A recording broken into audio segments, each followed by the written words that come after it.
Okay, let's do the unboxing. And this is 70 my jump starter, and this is supposed to use as a power bank and also a jump starter battery, so that you don't need another car or a battery. If your car battery is dead, typically you use a jumper cable. And let's cut out the seal. That means it's brand new.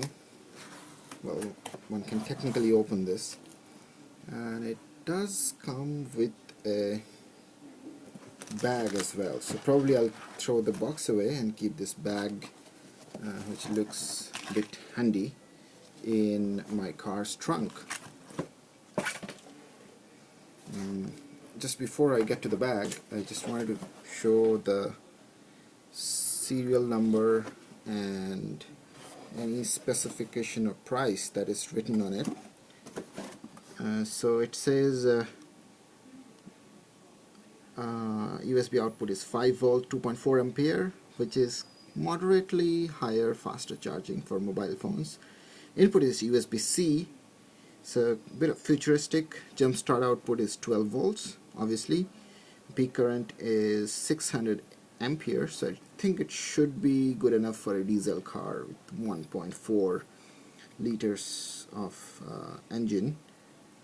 It says it can work on 2 liters of diesel engine, which should be good enough. My car is 1.4. And what else? The battery capacity is 11,000 milliamperes, so it's like little over 10,000 mAh power bank that we get. So price wise, it's 7,500 rupees. Typically a 10,000 mAh power bank costs probably about 1,500 rupees, so it's definitely expensive than power banks because it has special electronics and special battery for the jump starter. Let's open the device, and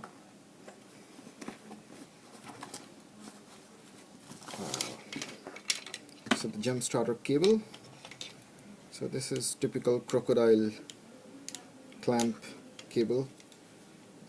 Obviously this cannot be used for regular jump starting from another battery because the other end is not crocodile. It's basically specially made for the output port that this starter battery gives.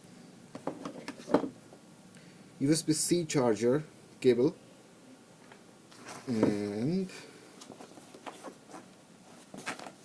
battery itself, it's very hard to take it out. Probably it's stuffed in a different compartment. So there are 2 compartments, one for accessories, one for the battery, which is good, but it was a bit tough to take it out. And there it is. So it looks like brand new. I've been ordering from Amazon. Okay, so this is the cable output. I hope I don't need this ever, but this is for emergency. And I think this cable goes in here, but I'll test it later. First, the USB stuff. There is a flashlight, and let me see if that glows. Yes, it does glow. That means it has some battery. It does a flash, probably some kind of Morse code. I think this is the Morse code because this is slow flash. One cannot interpret very fast flash, so common sense. Okay, so I need to test if it charges, so and discharges as well.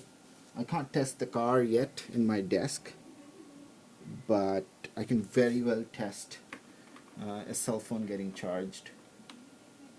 So let me see. Okay, I have the USB-C charger. As soon as I plug it in, it actually says it's charging. So it looks like 50%. If there are 4 lights, I believe 50% of it is already charged, so it'll probably charge 50 more percent. And as far as cell phone charging is concerned, I think everybody knows how to charge from a USB port. So that's all about the unboxing, just to show the instructions here. I think the manual should not have anything fantastic, but yeah, I think it's quite simple to figure out. The only thing is there is a way to plug and unplug the crocodile to your car's positive and negative leads, battery leads. That one needs to know, otherwise there might be some bad consequences. But I'll still try to plug it in and see if the lights over here glows, because that would be one of the tests, although I'm not going to. Okay, so this is asymmetric, that means one side is big, so you can't go wrong plugging it in. Okay, correct. I think the lights will go on if it's a correct or reverse. Anyway, I'm trying to, yeah, I think it's going to do its job automatically if battery is connected here, and then it'll glow. Okay, it is smart enough to detect if you've connected the car battery correctly or not. Green and red lights are here. So I'll test something for next few days and probably append at the end of the video what happens. Thanks for watching.